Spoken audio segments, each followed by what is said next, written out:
Hello, everyone, and welcome back here to Comic Vantage. And today we are back with another new Comic Book Day episode. That is correct. I am here to show you all the new stuff that is coming out this Wednesday, February 14th, 2024. I can't believe we're already midway through February of 2024.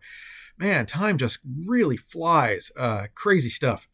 Anyway, I am here to show you what's coming out this week. I had I had a giveaway last week where I just kind of like spread it out through the entire video to make you guys watch it. And, I just said, message me, let me know what my pick of the week was. And only one person did it. I can't believe it. Only one person got back to me. And it was the following morning after my video had been out for like 12 hours. So, you guys, you should really stick around and watch my videos because you never know when I'm going to throw a giveaway out because I think I am going to start doing that more to get some people interested in watching these. Anyway, let's get started. First up, we're going to hop over here to the League of Comic Geeks website. These guys are absolutely awesome. They put out this list every single week, and it just shows you all the new stuff that's coming out. And they keep track of variants and exclusives and all kinds of stuff. So huge shout out to League of Comic Geeks. I love using their website to make my videos. So, all right. Now, let's get started. See what's coming out this week. And, I have quite a few pretty decent books I want to show you guys, so I'm kind of excited. First up, we got Batman 143 this week. Not showing you that. Amazing Spider-Man number 43. And that's another thing. I really don't show a lot of the mainstream books because everybody covers the mainstream books. I like to, deep diving into some indie books, maybe show you some stuff you guys don't know about. So, Wolverine number 43. And like always, guys, if I skip over books that you really want to talk about, leave me a comment down below. I love talking about books. Even if it isn't a book I haven't featured or spotlighted, I may have just read it or want to read it and really want to talk about it. So, don't be shy. I love to converse. All right, so Wolverine number 43 coming out this week. Miles Morales, Spider-Man number 16. Transformers number 5. Starscream revives one of the most powerful Decepticons to eliminate the Autobots once and for all. Oh, I've been having fun with the Transformers series. My only complaint with the series so far has been Soundwave. I don't like the way they are portraying his character, specifically his dialogue. He just... in my head when I'm trying to match up his voice to the dialogue in the comic, it's not working, which just lets me know it's off. He shouldn't be talking that way. All right, Batman and Robin issue number 6, Green Lantern number 8. Oh, it looks like Green Lantern is angry. He looks like, okay, I just got to see this. He looks like Bubbles from Trailer Park Boys.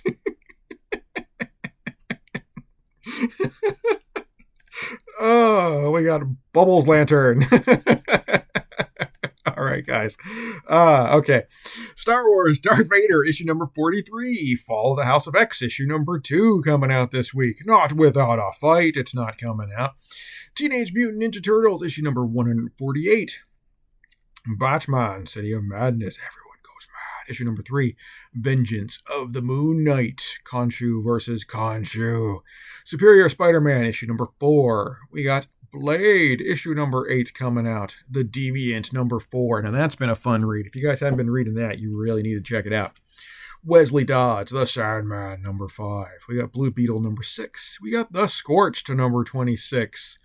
Let's see. Oh, Red Hood, The Hill. Now, anybody that follows my channel knows I'm a huge Jason Todd and Red Hood fan. I absolutely love this character. Can Jason Todd and his new allies keep his home safe? Welcome to the Hill, formerly one of Gotham's most dangerous suburbs, a place that's required its residents to band together to keep themselves safe when the police, and sometimes even Batman, wouldn't. Now, as the Hill finds itself gentrifying, old habits die hard, as the vigilante known as the Strike works her team to keep the town safe, but she's not alone. Jason Todd, one of the Hill's newest residents, is more than happy to don the visage of the Red Hood to help Strike keep his new home safe. But a new villain is emerging from the shadows. Will Red Hood, Strike, and the Hill small militia vigilantes be able to keep their home safe? I really loved Red Hood and the Outlaws when he was teamed up with Artemis and Bizarro. Man, that was such a fun series to read. Let's see. Oh, it looks like we got one. It looks like a 50-50 cover. Not anything too exciting. I guess they're not expecting this book to do very well. All right, let's see what else we got. Black Panther number 9, Spider-Gwen Smash number 3. We got some Scarlet Witch and Quicksilver coming out this week in issue number 1.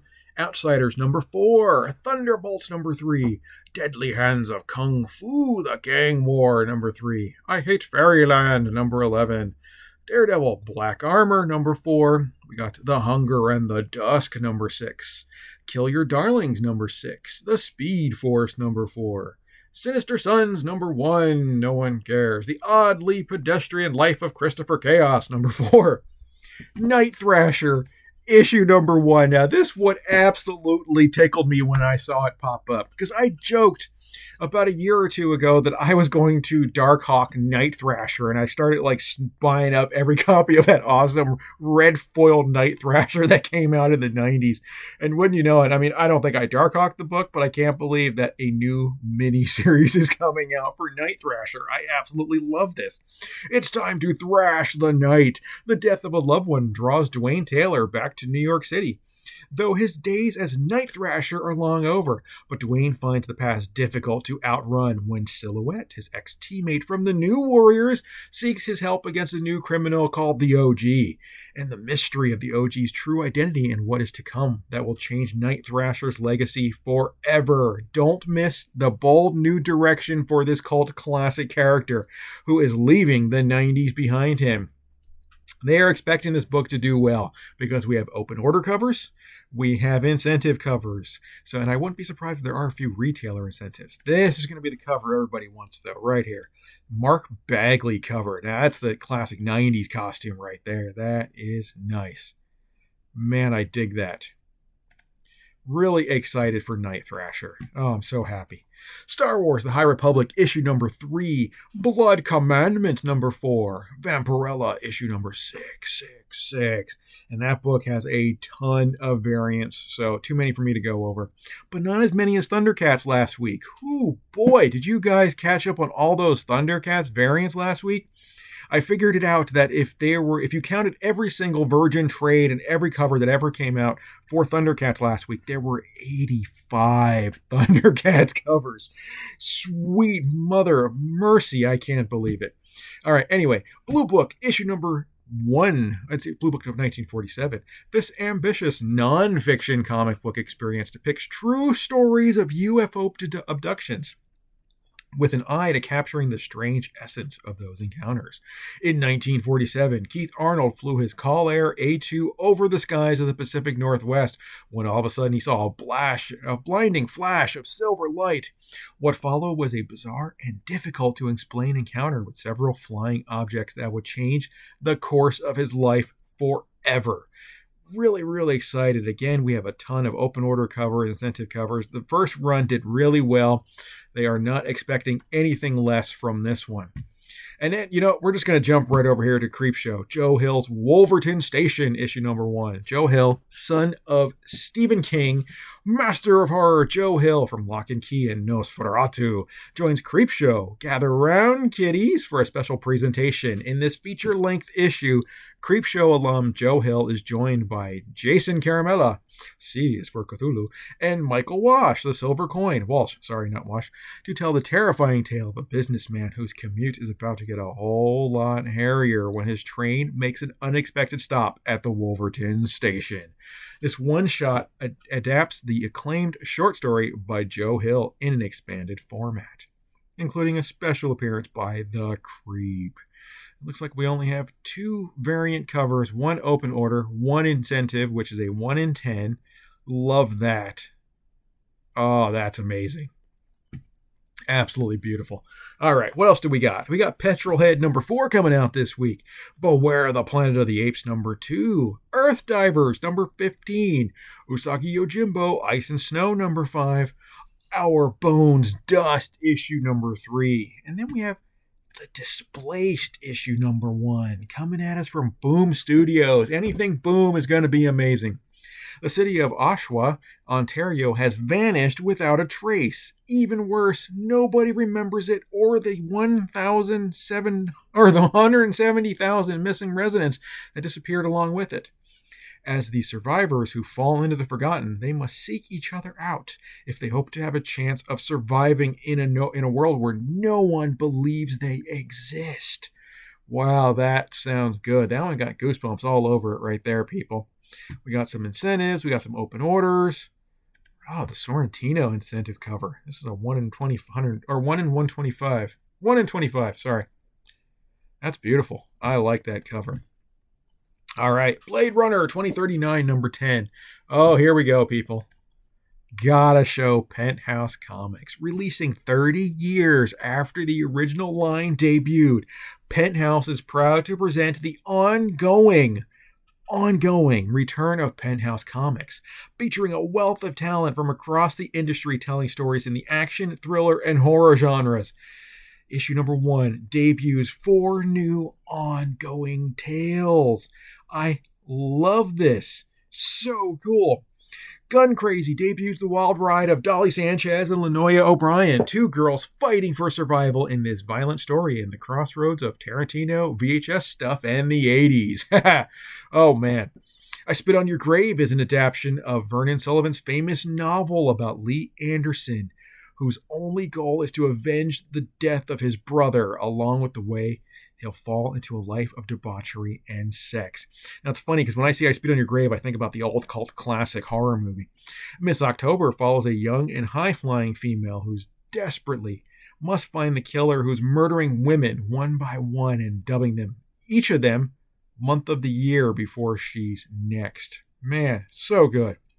I'm so excited for this. Look at all these open order and incentive covers. Somebody's expecting these to do really well. Oh, man, look at this cover. Oh, my God, just go, people. Go. There. Oh, that is beautiful. Look at that. That is the 1 in... actually, it's just the limited edition Stymograph variant. Only 500 printed. There is going to be some absolutely beautiful books coming out. Of course, we have a couple not safe for work because this is Penthouse, people. Look at these retailer exclusives. The Elias Chatzodius cover. I mean, this is just gorgeous. Oh, yeah, okay. We got to blur that out. But it's Penthouse. So, Masterpiece, issue number 3. Zawa and the Belly of the Beast, issue number 4. Savage Red Sonja, number 4. If you can find this, I'm already dead, issue number 1 from Dark Horse Comics. Okay. Robin is a big city reporter embedded with U.S. Marines heading to the hostile pocket universe called Terminus. 10 minutes in, the entire Marine squad is wiped out and she has to survive and report on her own. Terminus is full of cosmic wonders and sci-fi gods that are in the middle of a political power struggle. The language is alien and the politics are deadly. Can she survive long enough to figure out what's going on and get home to tell the story? Another one, man, and I am just getting goosebumps on. I mean, this sounds so good. Let's see what that other cover is. Beautiful. Man, that sounds like an absolutely perfect read. All right, and then we got some Infernals issue number 1 from Image Comics. Series premiere, Abraham Abe Morgenstern, the son of Satan, has 1 month to live. Before he dies, he must decide which of his 3 wayward children, volatile narcissist Nero, conflicted field operative Jackal, or troubled schoolgirl B, will inherit his shadowy empire. But will Abe ever be able to truly cede control of the apocalypse? Or does the Antichrist have something else up his sleeve? That just sounds like a blast, people. Oh, I love the reflection as demons of his children and himself. Okay, that is cool. Come on, open up. There you go. That's fun. I love that cover. We have 1 other open order. We have several incentives. All of them beautiful. Oh, man. Okay, the Lotte cover. There we go. Yep. Tula Lotte. Man, she does beautiful work. That is gorgeous. I can dig all day on that one.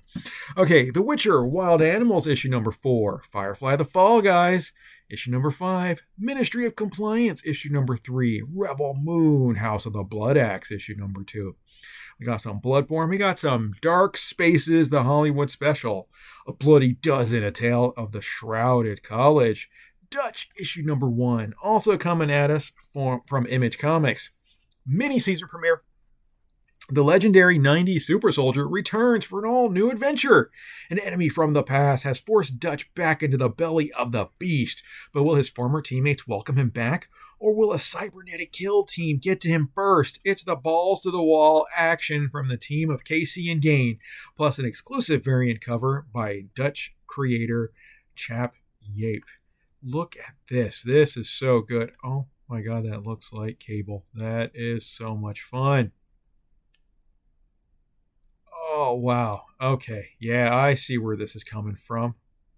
Man, Dutch is that old 90s character. Man, he's actually, they show him old. I love this.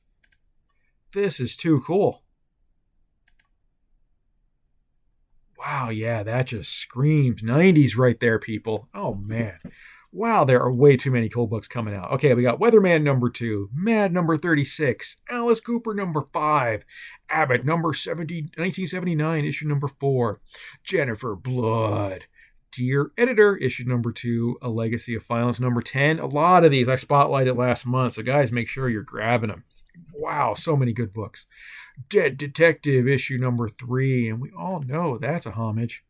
We'll come back to that in a second. We got The Cabinet, issue number 1, Assassin's Apprentice. All right, let me pop over here. Because, okay, that is cool. Look at that. Dead Detective from Black... Oh, don't want that. I almost closed up my stream here. Issue number 3, and that is a beautiful cover. Oh, man, I'm showing stuff I wasn't even supposed to show. Faceless in the Family, issue number 4 from Oni Press. Sweet Candy Vigilante, this is volume 2, issue number 1. Hecate's Will from Black Mask. Boris Karloff's Gold Key Mysteries. Valentine Bluff's Massacre, issue number 1. Jungle Comics, issue number 25. This was actually the last book I wanted to show you guys. Divine Power Made Me, issue number 1 from Scout Comics. Virgil, the victim of a fanatical cult, is confronted with profound questions about the universe and the nature of his existence as he journeys through the afterlife. Death becomes the catalyst for an adventure that defies his imagination, revealing unimaginable horrors and a glimmer of hope that motivates him to reunite with his recently deceased parents. Throughout his dangerous quest, Virgil encounters treacherous landscapes and endures trials that challenge his determination. In the realm of the afterlife, with its perplexing rules, he forges an unexpected alliance and navigates through a world of mysteries. It's like we only have one other cover, and that cover is downright beautiful. Oh, man. Okay, I like that a lot. It's like an old school map. Probably showing us through the underworld. All right, we got some rock and roll biographies. We got some Tuskers. We got Dracula After Men. Prometheus in Chains number 5 coming at us. Rich Davis's new little side project here after his Cult of Dracula series. Oh, man, here's a great story about Cult of Dracula for you guys. So, everybody, I think all of you out there know that I did 2 Rise of Dracula exclusive variant covers, issue number 3 and issue number 6. Rich Davis was awesome through the whole process. Source Point Comics, not so much. They were late with getting me my books and all kinds of stuff. But one of the things Rich Davis did for me was he said, I will sign 50 copies of your book absolutely free. Just send them to me. All right, so I did. I sent him 50 copies of my book, and he had to send them to a specific comic book store somewhere in Knoxville, Tennessee, I believe. And they were handling the signings. He came in, would sign the books, and they were getting my books back to me. Months go by, and I have no idea where my books are at. And I contact Rich, and I'm like, hey, what's going on? He's like, hold on, let me check in. And they're like, well, they said they sent you the books. And I'm like, no, I don't have the books. He's like, all right, let me get back to them. Another month goes by. I still don't have my books. And, 50 copies of this book are not cheap either, people, especially when you're paying for your own exclusive variants. I mean, you pay for the cover artist, you pay for everything. And Rich Davis is like, I'm so sorry, let me check in again. And he's like, oh, no, they're actually still sitting here on the books. I am really sorry about this. They're going to get them out to you right away. I'm like, awesome. Another month goes by. I still don't have my books. And I'm like, what is going on here? So I contact him again. And he's like, they said they sent them to you. Here's the tracking number. At the time, I'm living in Las Vegas, Nevada. All right. And the tracking number says they're delivered to Jacksonville, Florida. And I'm like, where the hell are my books? He's like, oh my God, let me find out. So they're like, oh no, we sent them to the wrong store. We contacted the people we sent them to by accident. They're going to send them back to us. I'm like, all right, awesome. Another month goes by. I still don't have my books. And Rich Davis, he's like stuck in the middle of this whole thing. And he's like, I am so sorry. I do not know where your books are at. They are not telling me anything. And I'm just like, oh, all right. I was like, well, I'll just do my monthly check-in when I don't have my books again. 3 or 4 months go by of this. And finally, I'm like, that's it. I contact him. I'm like, don't worry. I'm not going to email you again. I'm just writing these books off. I'm just never going to see them. So someone out there got 50 copies of my Rise of Dracula, issue number 3, Comic Vantage exclusive, signed by Rich Davis. So if anybody out there knows where my books are at, let me know. Maybe somebody's selling them at a store somewhere. Who knows? Because I don't have them. Anyway, and this was 2 years ago now that all this started. Maybe 3. Yeah. Anyway, there's my sad story for the day. All right. Okay. Anyway, that's it. Those are my books I wanted to show you guys. What's my pick for the week? I have no idea. There were so many good books. You know what? I'm going to go with 2. First up, Night Thrasher. I got to throw this out there just because it sounds like it's so much fun. And my next one is, The Displaced. This book sounds like an absolutely amazing read, and I'm all for Boom Studios and their indie books. All right, people, that's it. Those are my books. Let me know down in the comments below what your pick of the week was. And, if you're new to the channel, make sure you hit the little CV that's going to be right here in this corner. And if you're not new to the channel, thank you so much for watching and stopping in. And, leave me a comment down below. Let me know you're watching the video and just, start a conversation. I love talking to everyone. And like always, guys, thank you so much for watching and take it easy.